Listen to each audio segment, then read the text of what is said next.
मुझे तो लगता है कि अब चुनाव लड़ना ही नहीं चाहिए। बैलेट पेपर की जब गिनती हो रही थी तो कांग्रेस 70 सीट पे आ गई, बीजेपी 10 सीट पे। बिहार में भी आप लोकसभा का देखिए, बैलेट पेपर में सभी जगह बीजेपी आ रही है। ईवीएम में कैसे वो जीत जाए?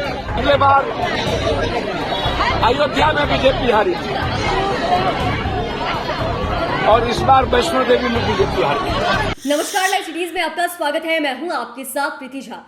हरियाणा में कांग्रेस की हार पर पप्पू यादव जो है वो आग बबूला हो गए। बता दें आपको तो पूर्णिया से निर्दलीय सांसद हैं पप्पू यादव और उन्होंने इस जो रिजल्ट आया है हरियाणा के चुनाव को लेकर उस पर अपना गुस्सा जो है वो दिखाया है और कहीं ना कहीं ईवीएम पर भी सवाल उठाए हैं। और कैसे पप्पू यादव कह रहे हैं कि मुझे तो लगता है कि अब चुनाव लड़ना ही नहीं चाहिए, और वहीं चुनाव आयोग पर भी बड़ा सवाल खड़ा करते हुए नजर आ रहे हैं पप्पू यादव। क्या कुछ कह रहे हैं, सुनिए। चुनाव के नतीजे भी लगभग सामने आ गए हैं, क्या प्रतिक्रिया रहेगी आपकी?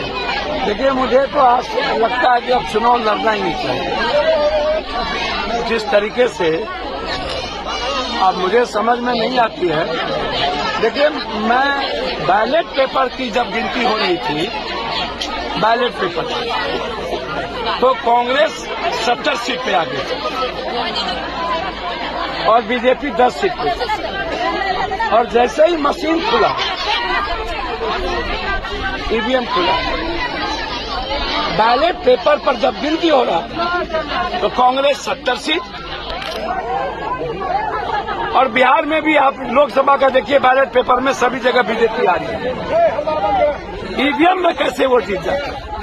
दूसरा, चुनाव आयोग ने अपने कोई अपडेट नहीं किया, भर दिन में कोई अपडेट नहीं किया, कोई अपडेट नहीं किया। हम विपक्ष से आग्रह करेंगे, अपने अहंकार को खत्म करिए, एक होकर के ईवीएम के खिलाफ लड़िए। और जिस तरीके से हरियाणा में जाटों का वोट बंटवारा ओम प्रकाश चौटाला, अभय और एसटी का वोट का बंटवारा आम आदमी पार्टी और अन्य लोगों में हुआ, जिसका नतीजा मिला कि आज बीजेपी कुछ आंशिक चीजों से जीत गई। लेकिन इतने दिनों तक जम्मू कश्मीर, अगले बार अयोध्या में बीजेपी हारी थी और इस बार वैष्णो देवी में बीजेपी हार गई, वहां कांग्रेस जीती। आप सोचिए, बीजेपी कहाँ है? ना वैष्णो देवी ना अयोध्या। बीजेपी सिर्फ ईवीएम मशीन में है, वोट के बंटवारे में है और मैनिपुलेशन में है। तो क्या लगता है, ईवीएम मशीन गड़बड़ था या फर्जरी? भैया, मैंने तो कहा बैलेट पेपर में 70, ईवीएम में कहा, देख लीजिए। और वोट का बंटवारा, विपक्ष का अहंकार जाता नहीं है और कांग्रेस को निर्णय लेने में देरी नहीं करने का मैं आग्रह करूंगा। और मेरा आग्रह है कि कांग्रेस को अविलंब अपनी नीति बदलनी चाहिए।